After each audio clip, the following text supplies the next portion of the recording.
Hello dear student. तो JEE advanced PYQs की series में आज नया क्वेश्चन है।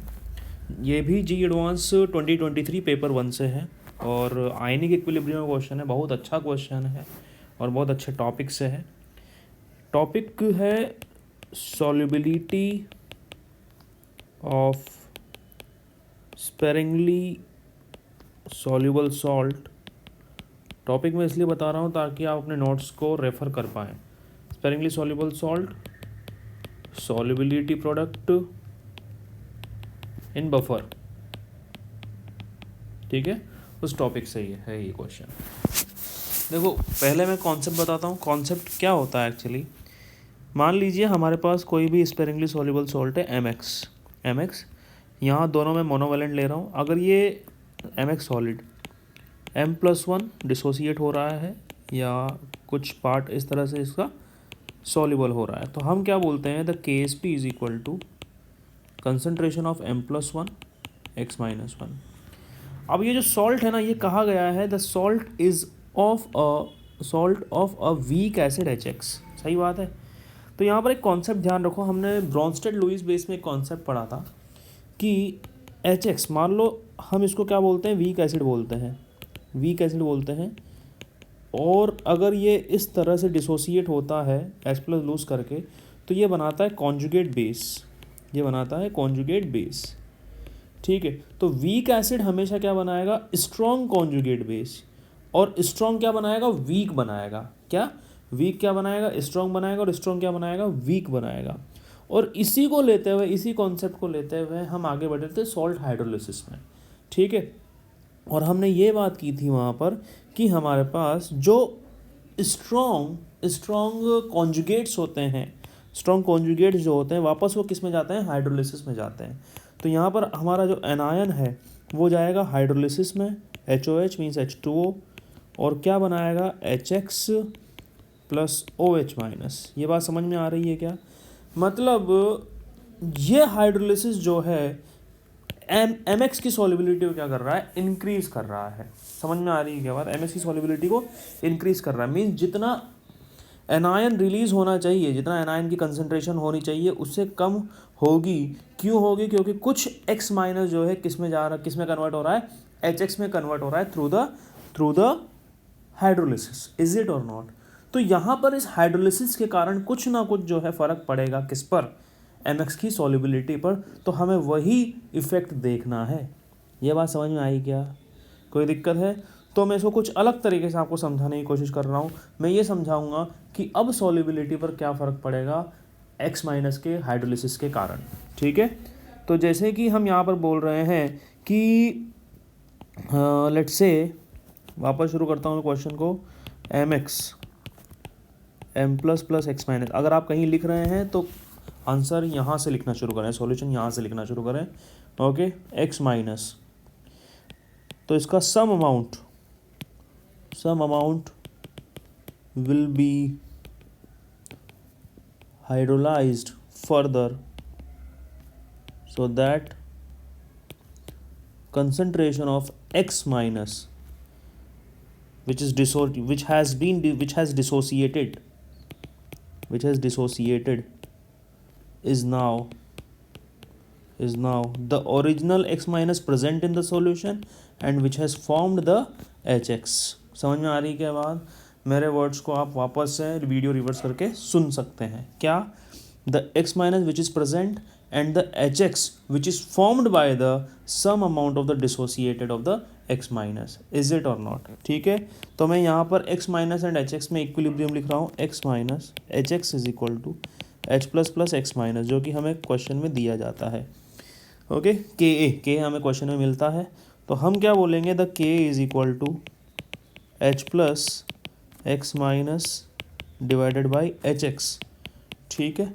हम यहाँ पर क्या लिखने वाले हैं कि HX is equal to what, the H+ X- divided by Ka। Is this clear? ठीक बात है। ओके, मैं रिलेशनशिप आपको बताऊंगा कि pH एंड सॉल्युबिलिटी में क्या रिलेशनशिप आएगी, या फिर H+ कंसनट्रेशन एंड सॉल्युबिलिटी में क्या रिलेशनशिप आएगी। ठीक बात है बेटा। ओके, अब अगर हम चार्ज बैलेंस देखें, चार्ज बैलेंस देखें तो जितना x माइनस डिसोसिएट हुआ उतना ही m प्लस भी डिसोसिएट होगा।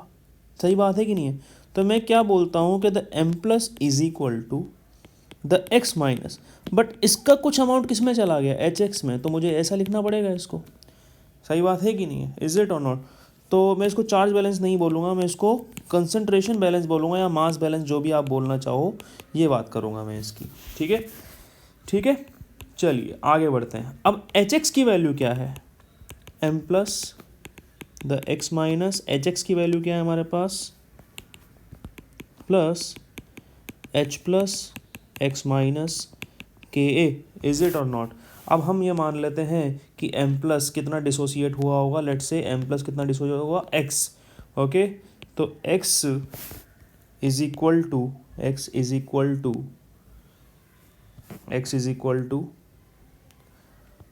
x minus plus h plus x minus divided by K A. तो अगर इसको सॉल्व करेंगे हम आगे, तो क्या आएगा, द x माइनस क्या आएगा बेटा हमारे पास, x माइनस आएगा हमारे पास x upon 1 plus h plus divided by के। Is it or not? और mx ये टूटा था किस फॉर्म में, m plus plus x minus, तो KSP क्या लिखेंगे, the concentration of m plus multiply by concentration of x minus. अब x माइनस का कुछ अमाउंट तो किस में चला गया, hx में चला गया। अब x माइनस का ओरिजिनल अमाउंट कितना बचा है, इतना, और m प्लस का obviously x into x upon 1 plus h plus के। हमारी नई सॉलिबिलिटी क्या है, x, तो हमें एक्चुअली x से ही निकालना है सॉलिबिलिटी। ठीक है, तो x न्यू सॉलिबिलिटी हमारे पास क्या हो जाएगी, KSP 1 plus h plus divided by Ka. Very important formula for this. Okay, so that's how you can see, that's how the solubility depends on the H plus. Is it or not? Okay, अब मैं वापस से वही question यहाँ पर paste करूँगा। ठीक है, वही क्वेश्चन वापस यहाँ पेस्ट करूँगा, आप थोड़ा सा ध्यान से देखिएगा इसको। ठीक है, सेम क्वेश्चन मैं यहाँ पेस्ट कर रहा हूँ। ठीक है, सेम क्वेश्चन मैंने यहाँ पेस्ट कर दिया। इसको, इस वाली चीज़ को मिटा देता हूँ क्योंकि अपन पहले लिख चुके हैं इसको। नाउ देखिए क्या बोला जा रहा है, pH 1 इज इक्वल टू 7, तो H प्लस 1 कंसनट्रेशन में क्या बोल दूँ, 10 टू द पावर माइनस 7, क्योंकि आप जानते हैं H plus concentration is equal to 10 to the power minus pH। Okay, और इस pH पर जो हमारी सॉलिबिलिटी है, इस pH पर जो हमारी सॉलिबिलिटी है वो क्या हो जाएगी, द सॉलिबिलिटी x1 मान लेता हूँ इसको 10 to the power minus 4। pH 2 की अगर बात करते हैं तो हम क्या बोल देंगे, 2। ठीक है, तो इसके लिए H प्लस 2 कितना हो जाएगा, 10 टू द पावर माइनस 2। तो बेटा हमारा x2 कितना हो जाएगा, 10 टू द पावर माइनस 2। ठीक है, यूज़ द इक्वेशन नंबर 1, तो 10 to the power minus 4 divided by 10 to the power minus 2 is equal to root over KSP 1 plus 10 to the power minus 7 upon KA divided by root over KSP 1 plus 10 to the power minus 2 upon KA। Clear? ठीक है, KSP से KSP निकल जाएगा, तो यहाँ हमारे पास बचेगा 10 to the power minus 2 is equal to 1 plus 10 to the power minus 2 divided by KA is equal to 1 plus 10 minus 7 divided by KA। जब आप इसको क्वेश्चन को सॉल्व करोगे तो आपके पास आएगा 10 to the power minus 2 is divided by 99। तो इसको अप्रॉक्सीमेटली हम कितना मान सकते हैं, 10 टू द पावर माइनस 4। और अपन से क्या पूछा है, pKa, तो pKa क्या हो जाएगा, minus log of KA minus log of 10 to the power minus 4, तो pKa विल बी 4। क्लियर? बहुत अच्छा क्वेश्चन था और काफ़ी अच्छा कॉन्सेप्ट से पूछा गया था। So if you feel it good, the solution, then subscribe the channel and share with your friends. Thank you so much.